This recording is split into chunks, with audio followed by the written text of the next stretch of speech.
प्यार से करो, इसको कहते हैं भक्ति। यह है भक्ति। हमने राम को नहीं देखा, हमने कृष्ण को नहीं देखा, हमने तुलसीदास को नहीं देखा, हमने मोहम्मद साहब को नहीं देखा, हमने ईसा मसीह को नहीं देखा, हमने पैगंबरों को नहीं देखा, हमने योगियों को नहीं देखा, ऋषि मुनियों को नहीं देखा, तो आप किसका पालन करोगे?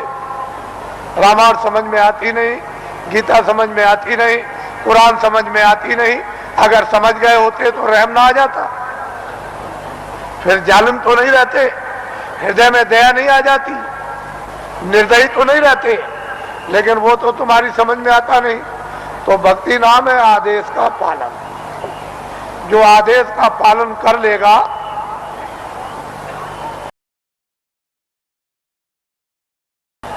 दूर के देखने वाले होते हैं, वो धीरे धीरे धीरे धीरे धीरे धीरे चारों तरफ से जाल डालकर और ऐसा तुमको फंसा लेंगे।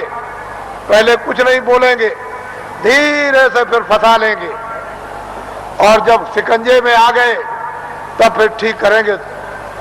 वो बड़े होशियार होते हैं, वो इस तरह से ठीक करते हैं जैसे एक भृंगी एक झींगुर को पकड़ते ही फौरन उसने मूंछ काट डाली बिल्कुल, और टांग काट दी, उसके पर को काट दिया और बिल्कुल उसको संपुट कर दिया कि अब ना उड़ सकता है न चल सकता, बिल्कुल करके बराबर कर दिया उसको एकदम, और उसको पकड़ लिया और ले गया और छेद पर अंदर की तरफ सुराग में बैठा दिया, और दरवाजे पर बैठ करके भृंगी बस फिर आवाज देता है 24 घंटे।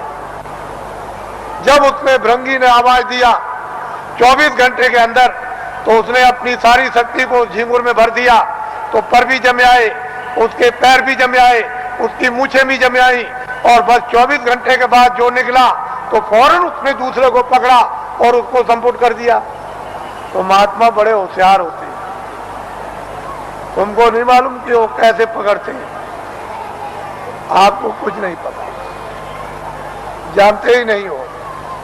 इसलिए आप ये मत समझो ये सूखा सत्संग नहीं है। आपने कल देखा अपनी आंखों से कि 4 बजे से लाइन लग गई और सारी रात जाड़े में बैठे रहे, तो आपको ये जानना चाहिए कि सारी रात जगह एक तपस्या की, ऊपर से सर्दी थी और लाइन में धीरे धीरे बैठ करके खिसके हैं, धीरे धीरे आए और लाइन अभी तक लगी हुई है।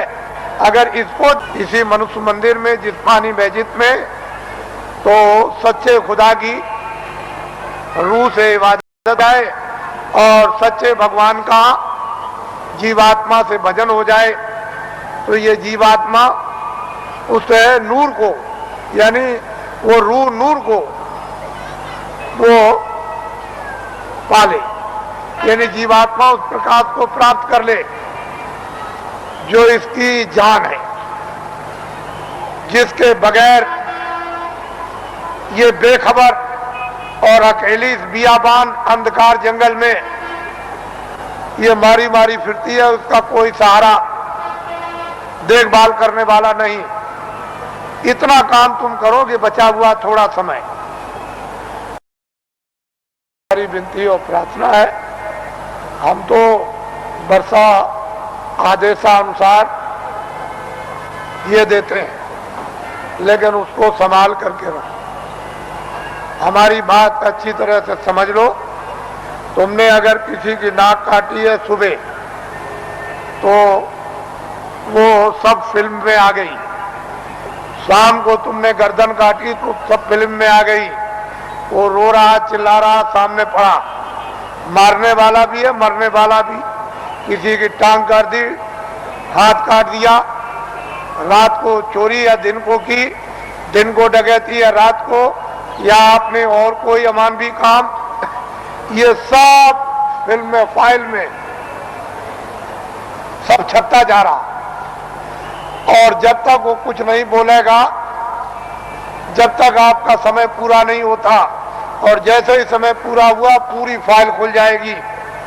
तो आप वहां ये तो नहीं कह सकते हो कि मैंने नहीं मारा, मैंने नाक नहीं काटी, तो सामने होगा और तुम भी सामने होगे और चाकू चलाते होगे, तुम वहां बंदूक चलाते होगे, लाठी चलाते होगे, तुम चोरी करते होगे, तुम डकैती डालते होगे, सब वहां पूरा का पूरा वो वहां तस्वीर है। तो आप क्या इनकार कर सकोगे? ये बदले देने पड़ेंगे। जब आपको ये अदले और बदले, तुमको दान के, पुण्य के, किसी की सेवा करने के, सम्मान करने के, तुम आदर करोगे, तुम पानी पिलाओगे, खाना खिलाओगे, दवा दे दोगे और किसी मरीज बीमार की सेवा करोगे, ये सब वहां छप जाएगा। तो ये अदला और बदला। फिर वो तुमको मारेगा, फिर तुमको खिलाएगा, तुम्हारी इज्जत करेगा, तुम्हारी बेइज्जती करेगा। तुम्हारा मतलब यह है कि चोरी करेगा और तुम्हारी रक्षा करेगा। जो जिसके साथ जो काम करेगा उसको बदला देगा।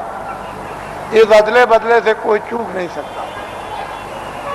जब कृष्ण भगवान 56 करोड़ यदुवंशियों को समाप्त कर दिया, पलक के मारते में खून की नदी बह गई, तो जब जाने लगे प्रभात पाटल नदी के किनारे कि अब हम अंतर ध्यान हो जाएंगे, चले जाएंगे अपने गोलोक को। उसी समय एक बहेलिये ने उधर देखा तो उनके पैर में पद्म था। उसने सोचा कि हिरन पानी पी रहा, तो फौरन निशाना लगा करके उसने मार दिया और उस बहेलिये को मालूम हो गया कि लग गया। वो फौरन दौड़ करके आया तो देखा कि वहां कृष्ण भगवान बैठ करा रहे हैं, बड़ी पीड़ा हो रही। तो उसने कहा, अरे भगवान ये क्या हो गया?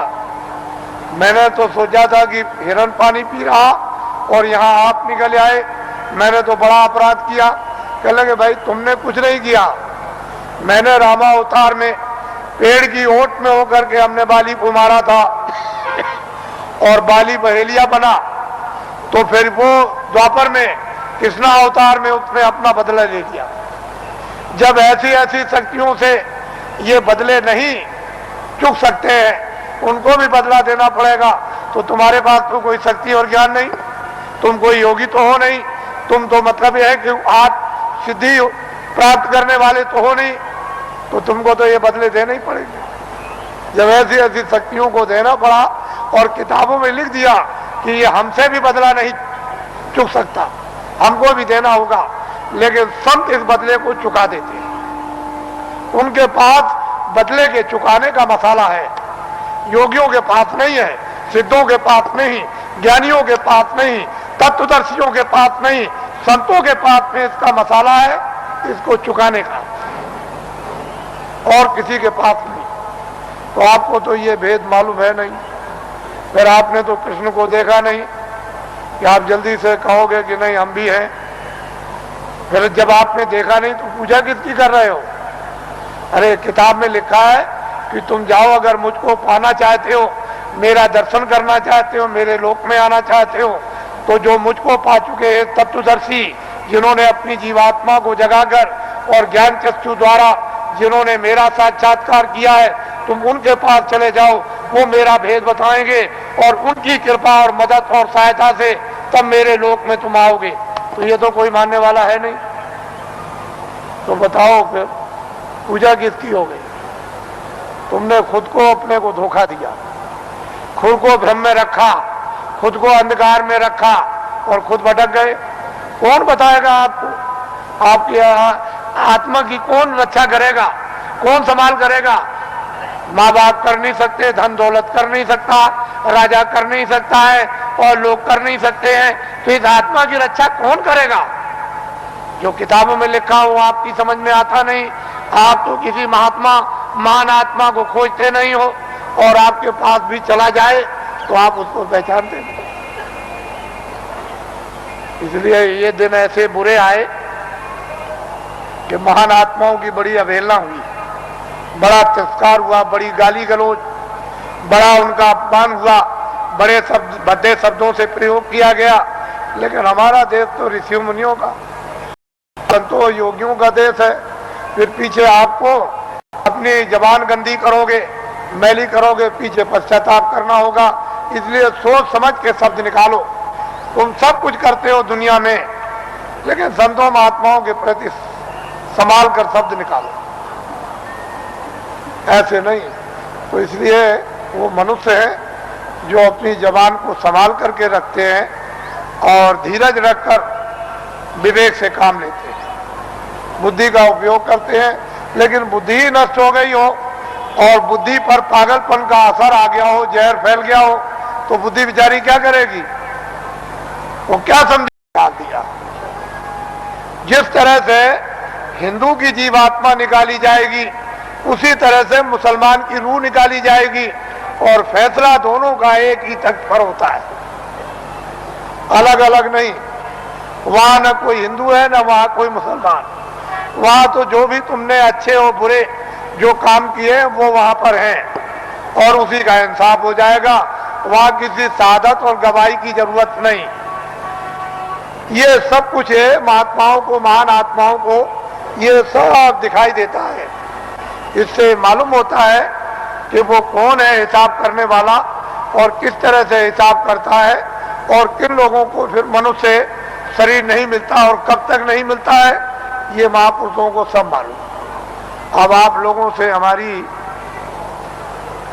ये विनय और प्रार्थना है कि अब आप लोग अपना उम्र का जो थोड़ा बहुत बचा हुआ हिस्सा है कुछ तो आप खेती दुकान दफ्तर में लगा दो, कुछ बच्चों की सेवा में लगा दो,